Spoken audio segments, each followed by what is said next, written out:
What is asset tracing? Asset tracing or asset tracking is a legal process of locating something of value to an individual or a company that has been misappropriated. Asset tracing is closely related to fraud or theft where victims lost their assets due to unfortunate events such as scam, embezzlement or theft, and now they want to use this tool called asset tracing to initiate the asset recovery process. The skills required are part accountant and part investigator. Undoubtedly, an asset tracing is hard work. In the vast majority of cases, the investigator is starting sometime after a fraudster has had access to the assets, time to plan the method of spiriting away the assets, covering their tracks and disposing of the assets.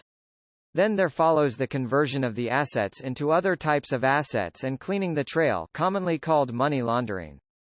The starting point in most cases is the legitimate owners of the assets, then how they lost them, what alerted them to the loss and the steps they have taken to recover the stolen assets both through the courts and through any other means.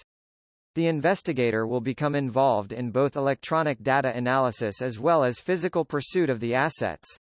As asset recovery is not an inexpensive process, the costs of undertaking a trace and recover program need to be carefully weighed against the value of the assets, the views of any insured parties and the position adopted by any insurance company or underwriter involved. Detection and apprehension of the fraudster will assist in tracing the assets, however, that will not necessarily result in any assets of significant value being recovered. It is important to note that, the rate of dissipation of stolen assets, be it money or anything else, is correlated to the ease and frequency of the offending. The easier it is to steal, the faster the last amount stolen gets spent, the higher the expenditure levels are set by the offender with each subsequent repeat occurrence of the fraud, theft. Prevention is the better option than having to trace and recover. However, prevention is almost impossible to ensure. The best that can be hoped for in most cases is that processes of internal controls, physical security, overt attention to exceptions and an unwavering policy of prosecution of offenders combine to deprive the majority of those persons so motivated of the opportunity to carry out the fraud in the first place.